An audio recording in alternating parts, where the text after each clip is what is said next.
اس لیے اپنے سے زیادہ فکر کرنا ہے اس ملت کی، ان قبرستانوں کی فکر کرنا ہے، مسجدوں کی فکر کرنا ہے، مدرسوں کی، درگاہوں کی، خانقاہوں کی، جو ہزاروں لاکھوں ایکڑ زمین میں پھیلی ہوئی ہیں پورے ملک کے اندر، انہی سے ہمارا وجود قائم ہے۔ صرف اپنے آپ کو یاد رکھیں اور ملت کو بھول جائیں، یہ بالکل یہ انصاف کے خلاف ہے اور ہمارے ایمان کے خلاف ہے اور اسلام کے خلاف ہے۔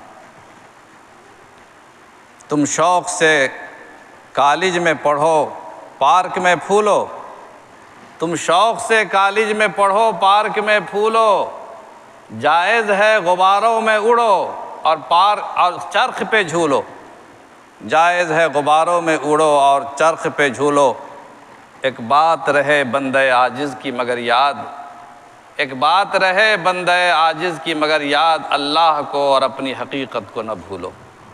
یا ایھا الذین آمنوا لا تکونوا کالذین نسوا اللہ فانساھم انفسہم، اے ایمان والو ان کی طرح نہ ہو جاؤ جنہوں نے اللہ کو بھلا دیا۔ جو لوگ اللہ کو بھلاتے ہیں وہ اپنے آپ کو بھلا دیتے ہیں۔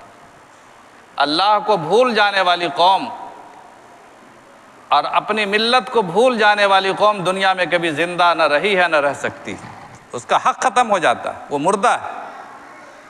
جس طرح سے ہم اپنے گھر میں کوئی بیمار اچانک ایمرجنسی میں مبتلا ہو جائے تو ضروری سے ضروری کام کو بھی چھوڑ کر کے اس کے علاج کی فکر کرتے ہیں، آج ملت بھی بیمار ہے۔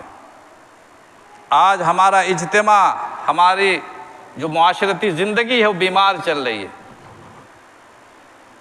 ہم سب کو اس کے علاج کی فکر کرنی چاہیے، اور جن چیزوں سے ہمارا وجود قائم ہے، جن سے ہماری پہچان قائم ہے، جو ہمیں تشخص اور امتیاز بخشتا ہے، ان کی حفاظت کی فکر کرنا یہ ہماری ذمہ داری۔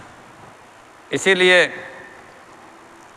اللہ تعالیٰ نے قرآن کریم میں اس کو شعار کا نام دیا، شعائر۔ شعائر، شعائر کے معنی پہچان، ملت کی پہچان، ایسی چیزیں جس کے ذریعے یہ امت پہچانی جاتی۔ مسجد کو دیکھ کر سمجھ میں آتا ہے کہ یہ مسجد مسلمانوں کی چیز ہے۔ جتنے بھی اوقاف ہمارے ہیں مسلمانوں کے، قبرستان ہو، چاہے مزارات ہوں، چاہے درگاہ ہو، یہ مسلم اوقاف ہیں۔